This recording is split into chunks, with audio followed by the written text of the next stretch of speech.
when I first became a storyteller, in 1952, I went to film on a scout ranch in New Mexico, and one of the guys told this ghost story.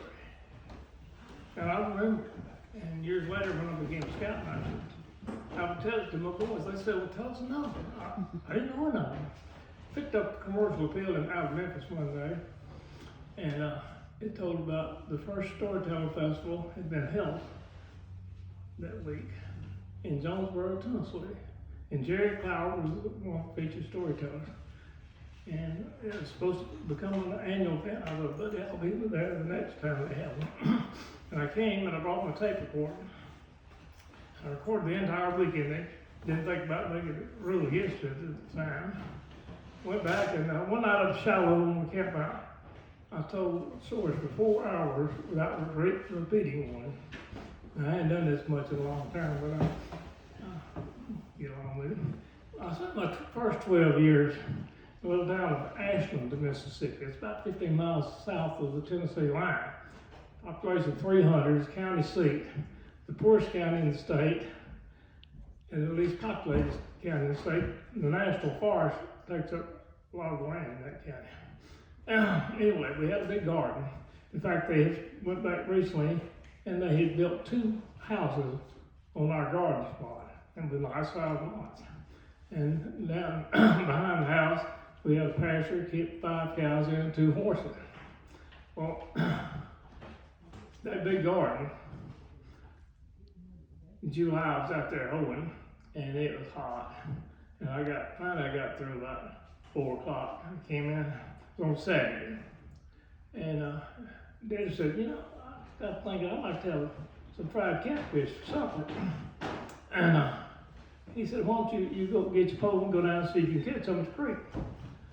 So I went down where I found down by the barn there was a plank laid down, and I turned it over where the ground was still moist. I dug me up a can of earthworms, and I got my cane pole, and off the creek I went.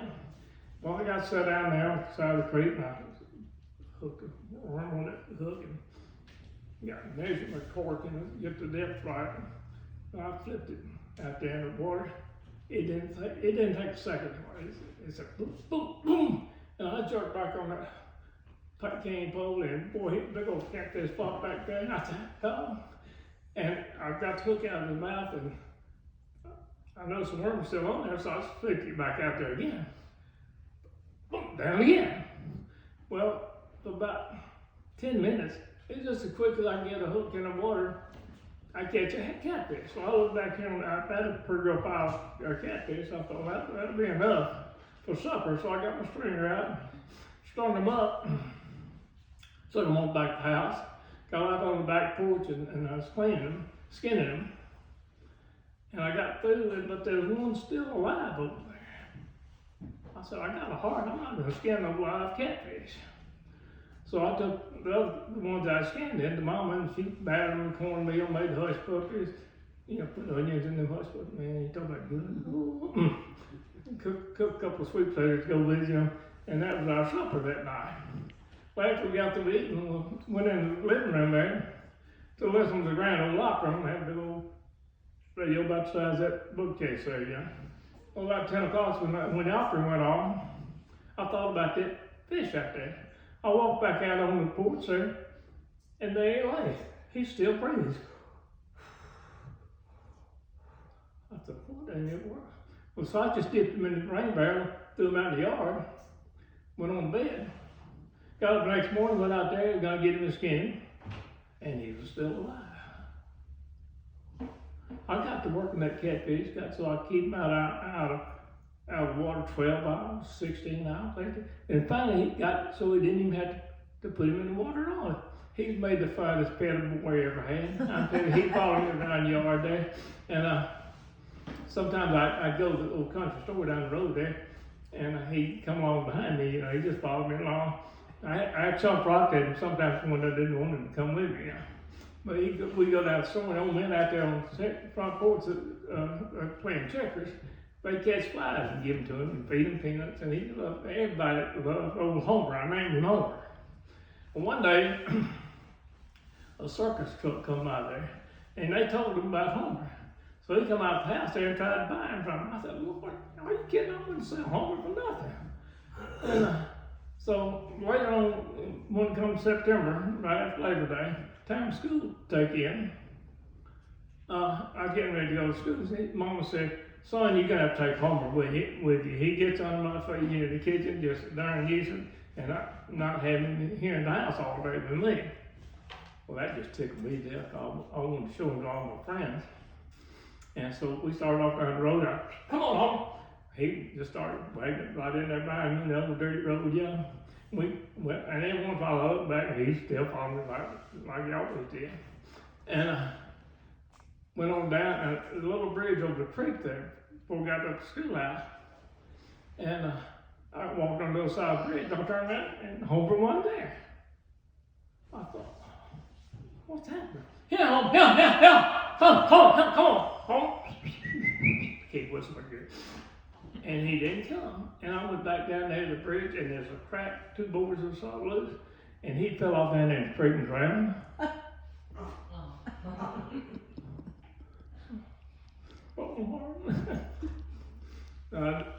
That was fiction, mostly, some of it. This is true. When I was about 16, we moved back to Oxford when I was 13, where I was born. It was a big town, 3,000 population then, like gosh, it's 20,000 now. Yeah. But a bunch of 16-year-old kids sitting out there in time. This was our local Jonesboro. We went to eat French fries and play pinball. We sitting there, 4 of us sitting there in the booth one night, about 15 or 16 years old.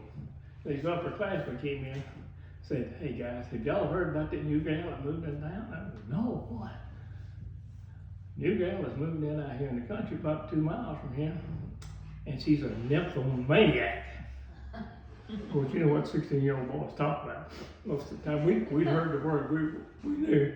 So we all loaded up in the car, went out there, and we parked the car down the hill from a white building up there. And so they got out of the car and upstairs. We walked up there about 10 yards from the church, and they said, the older guy sitting there, if her daddy's here, the light will be on, but it was dark, yeah. And said she'd take those all coming. And they said, now y'all stand back here while we go down and talk to her before you walk up. And so we stand up there anxiously waiting. And we heard this booming voice from inside, you SOBs better leave my daughter alone. And I thought, what the heck? And I took a step back there. I heard kaboom with a shotgun, 12 gauge. And man, we took off down the hill there toward the car. And I thought, this is a darn prank. We knew about pranks too.